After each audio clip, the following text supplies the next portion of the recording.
আজকে হইলো আমার ছেলের বার্থডে, তোরা তো জানোস। প্রায় ১-১৫ লোকের আয়োজন করছি, স্পিকার আনতাছি, পুরো এলাকা তো মনে কর কাঁপাই দিমু, সবাই দাওয়াত দিছি। মহাজন, আমাকে দাওয়াত দিবেন না? আরে কি বলিস, তোদের দাওয়াত দিমু না? তোদের দিম না তো কাদের দিমু? এলাকার ১-১৫ লোক যাইবো, তোরা যাবি, সবাই যাইবো। আমার ছেলের বার্থডে বললে কথা বুঝস নাই? ভাই আমি তো আজকে আপনার ছেলের বার্থডেতে যাইতে পারবো না, এলাকায় মাহফিল, আমার অনেক দায়িত্ব আছে। আমার আজকে একটু তাড়াতাড়ি ছুটি দিয়েন। কি কি বললি তুই? এটা তুই আমার মুখের উপর অপমান করে দিলি।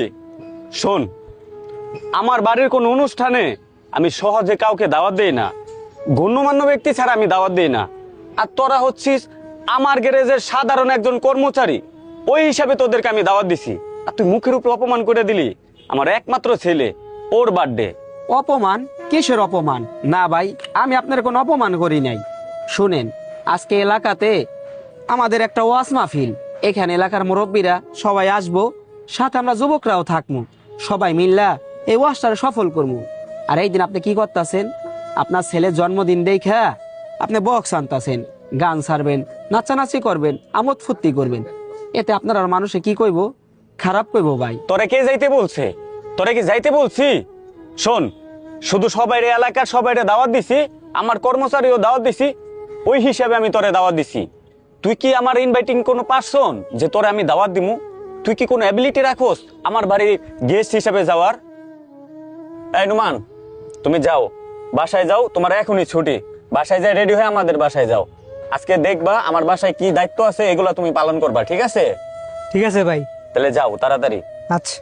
আর তোর কোনো ছুটি নাই গা, আজকে তুই সারাদিন কাজ করবি, তোর ছুটি হইব সন্ধ্যায়। থাক, আমি একটু ব্যাংকে যাবো, আসতেছি, টাকা উঠান লাগবো। ভাইয়া, এই তাইসা পড়ছি। আচ্ছা ঠিক আছে। আল্লাহ, তুমি এই লোকটার একটু হেদায়েত দাও, এই লোকটা এখনো ভুল পথে আস।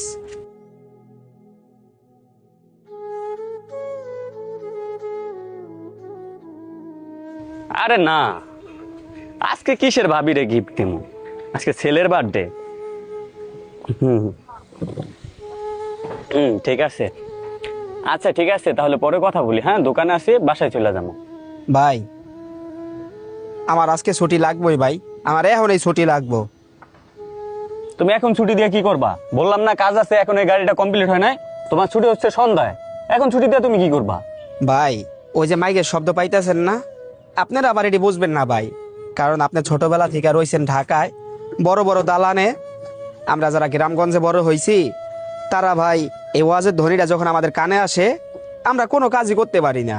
তখন আমাদের শরীরের প্রত্যেকটা পশম দাঁড়াইয়া যায়, দৌড়াইয়া আমরা ওয়াজের মাঠে ছুইটা যাই। আমাদের সেই ছোট্টবেলা স্মৃতিগুলা মনে পড়ে যায়। সবাই একসাথে ওয়াজে যাইতাম, ওয়াজ শুনতাম, আবার হুজুরের সাথে মোলাকাতও করতাম। এই লিগা ভাই এখন আজকে আমার ছুটি লাগবই, আমি আর এই জায়গায় থাকতে পারতাছি না, আমার ওয়াজে যাইতে হইব। শোনো, আমার দোকানে কাজ করতে হইলে আমার নিয়মে করতে হইব। তোমার কি মন চাইলো, কি থাকতে পারলা না পারলা, এগুলা দেখে আমার এই জায়গায় চলবো না। আমার দোকানের কর্মচারী মানে তুমি আমার গোলাম, বুঝতে পারছো? তুমি কাজ সন্ধ্যা অবধি করবা, তার মানে সন্ধ্যা অবধি করবা। ভাই ভাই, কিছু শুনছেন আপনি? ভাবি কি আপনার ফোন দিছিল? না, তোর ভাবির সাথে তো আমার কথা হয় নাই। কেন, কি হয়েছে বাসায়? ভাই, বাইসটা তো অনেক বড় সমস্যা হয়ে গেছে ভাই। বাইসটা তো কথা বলতে পারতেছে না, হঠাৎ করে চোখ মুখ ঘুরে কেমন জানি করতেছে ভাই। ভাবি তো বাইসটার হসপিটালে নিয়ে গেছে, আপনি একটু তাড়াতাড়ি আসেন ভাই। কি বলিস?